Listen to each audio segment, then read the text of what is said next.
Hello student. आज class 10 का जो हम लोग फिजिक्स पढ़ रहे थे इलेक्ट्रिसिटी, उसमें आज रेजिस्टेंस के बारे में हम लोग पढ़ेंगे। इससे पहले हम लोगों ने ओम्स लॉ में पढ़ा था और देखा था कि वहाँ पे एक प्रोपोर्शनलिटी कांस्टेंट आया था जिसको कैपिटल आर से हम लोग डिनोट किए थे, that is called resistance. And today I am going to start the topic resistance of a conductor in detail. Okay?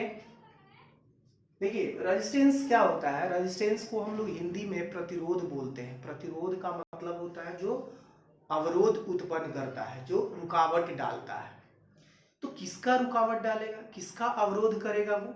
तो किसी भी कंडक्टर से, मान लो ये कंडक्टर है, इस कंडक्टर से करेंट जो फ्लो होता है one into another and, current का जो फ्लो होता है, फ्लो ऑफ करेंट मीन्स क्या? इलेक्ट्रॉन का फ्लो होता है। जब चार्ज का फ्लो होता है वन एंड से अदर एंड तक, तो उस चार्ज के फ्लो में जो रुकावट डालता है, जो अवरोध उत्पन्न करता है, उसी को रेजिस्टेंस बोलते हैं। रेजिस्टेंस क्या करता है? करंट के फ्लो में अपोज करता है, रजिस्ट करता है उसको, वो आगे फ्लो करने से उसको रोकता है ना। तो जितना ज़्यादा रेजिस्टेंस होगा करंट का फ्लो उतना ही कम होगा। समझ रहे बात को? इसीलिए कहने का मतलब है कि यहाँ पे रेजिस्टेंस को हमने डिफाइन भी किया है। और रेजिस्टेंस जो होता है, आपको क्या होता है, कंडक्टर का एक प्रॉपर्टी है जो करेंट के फ्लो को क्या करता है? रजिस्ट करता है। ठीक है। और इसको इसका जो एसआई यूनिट होता है वो ओम होता है। क्या होता है? ओम, जिसको ओमेगा से डिनोट किया जाता है। सिंबल है इसका ये। ठीक है। अब हम देखेंगे, इसका डेफिनेशन देखते हैं कि resistance of conductor, the property of a conductor due to which it opposes the flow of current through it is called resistance. क्या बोल रहा है कि the property of a conductor due to which, किसी भी कंडक्टर का वह property, वह गुण जिसके कारण it opposes the flow of current through it, ये क्या करता है कि करेंट के फ्लो को जो इससे ही होकर जा रहा है रोकता है, रजिस्ट करता है, अपोज करता है। तो वही बोल रहा है कि opposes the flow of current through it, जो इससे, इसके एंड से होकर जो करेंट फ्लो हो रहा है उसको रजिस्ट कर देता है, अपोज कर देता है। इसी प्रॉपर्टी के, कंडक्टर के इसी प्रॉपर्टी को हम लोग रेजिस्टेंस कहते हैं। Okay. It is equal, resistance किसके इक्वल होता है? The ratio of the potential difference, PD means potential difference, the ratio of potential difference applied across ends and the current flowing through it। ये resistance जो होता है, देखो यहाँ पे हमने फार्मूला से दिखाया है कि रेजिस्टेंस जो होता है पोटेंशियल डिफरेंस और करंट के बीच का जो रेशियो होता है उसका ही इक्वल होता है। तो रेजिस्टेंस क्या है कि resistance is the equal to the ratio of, किसका? रेशियो ऑफ पोटेंशियल डिफरेंस, और वोल्टेज भी कह सकते हैं। तो कह सकते हैं कि the ratio of voltage and current flowing through it is called resistance. ठीक है। रेशियो किसका किसका? तो वोल्टेज का और करेंट का जो होगा वही आपका रेजिस्टेंस होगा। अब इसका एसआई यूनिट की बात करते हैं। तो एसआई यूनिट को ओम से कहा गया है क्योंकि साइंटिस्ट ओम, जॉर्ज साइमन ओम ने ही इसको खोजा था। तो उन्हीं के रिस्पेक्ट में इसका एसआई यूनिट ओम कहा गया, जिसको सिंबॉलिकली डिनोट किया गया ओमेगा से। इसको ओमेगा से डिनोट किया जाता है। अब आता है कि एक ओम को कैसे डिफाइन किया जाए, जो उसका यूनिट है एक ओम, उस वन ओम को कैसे डिफाइन किया जाए। तो बोल रहा है कि one ohm is the resistance, one ohm किसी भी कंडक्टर का वो रेजिस्टेंस होता है, conductor, one ohm is the resistance of a conductor such that when a potential difference of 1 volt, potential difference of 1 volt is applied to its end, a current of 1 ampere flow through it. बोल रहा है क्या कि अगर किसी conductor से 1 volt potential difference उसके end में जो अप्लाई किया जा रहा है और उससे 1 एम्पियर करंट का फ्लो हो जाता है, ठीक है ना, 1 एम्पियर करंट का उसके दोनों इंड से 1 एम्पियर का करंट फ्लो हो रहा है जब उसका पोटेंशियल डिफरेंस कितना दोनों इंड का है 1 वोल्ट, तो उस समय जो रेजिस्टेंस आएगा उन दोनों के रेशियो का वो 1 ओम के बराबर होगा। यानी यहाँ पे देखे थे कि रेजिस्टेंस जो होता है वोल्टेज और करंट के बीच का क्या है, रेशियो है। तो वोल्टेज अगर मान लो 1 वोल्ट हो जाए, करंट अगर मान लो कंडक्टर का 1 एम्पियर हो जाए, तो 1 वोल्ट और 1 एम्पियर वोल्टेज और करंट के रेशियो ही तो 1 एम्पियर 1 रेजिस्टेंस यानी 1 ओम रेजिस्टेंस होगा। 1 ओम रेजिस्टेंस जो है 1 वोल्ट और 1 एम्पियर करंट। अगर मान लो कंडक्टर के दोनों एंड में पोटेंशियल डिफरेंस 1 वोल्ट है और इस तरह से वह है कि उसमें से करंट जो उसके एंड से फ्लो हो रहा है 1 एम्पियर का, तब जाकर उसके रेजिस्टेंस जो होगा उस कंडक्टर का कितना होगा 1। ठीक है, अब आते हैं यानी 1 ओम किसके बराबर होगा 1 वोल्ट पर एम्पियर, 1 वोल्ट पर एम्पियर के इक्वल होगा।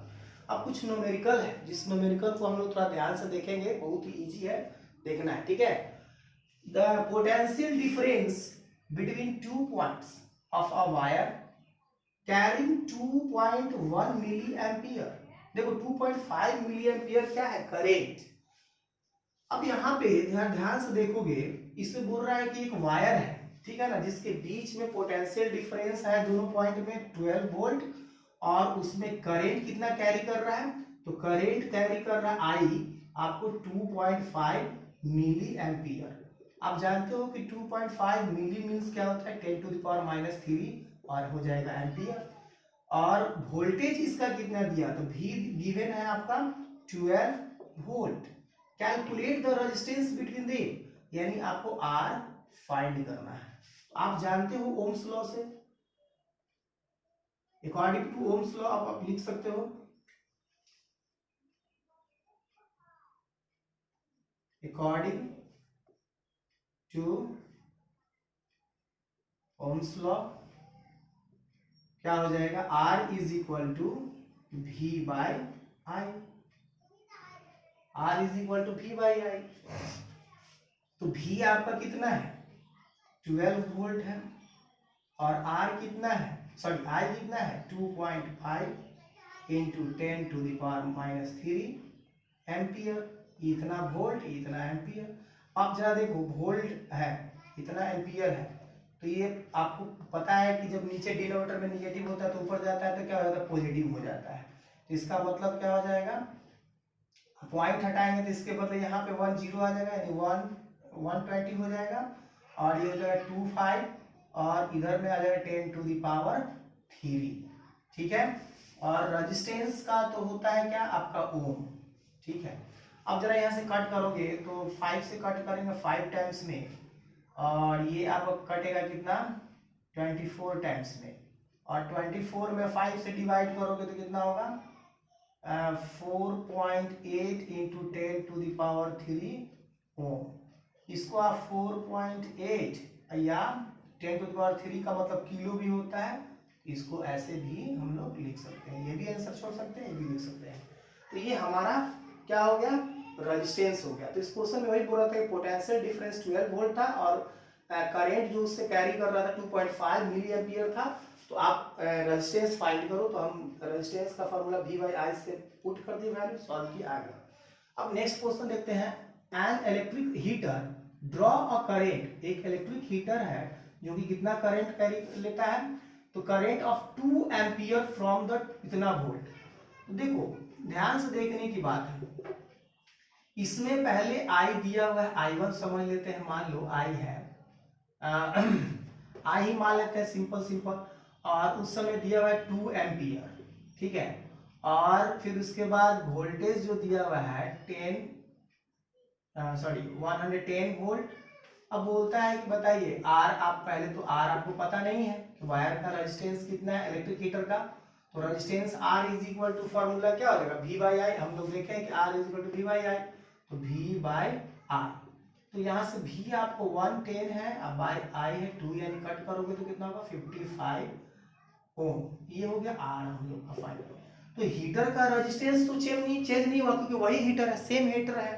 अब आगे क्या कर रहा है कि व्हाट करेंट कितना होगा, है ना, करेंट कितना होगा। मान लो ये I1 था, ये I2 है, बोल रहा है करेंट कितना होगा जब दी इलेक्ट्रिक हीटर को कनेक्ट किया जा रहा है कितना सप्लाई वोल्ट से, 220 वोल्ट।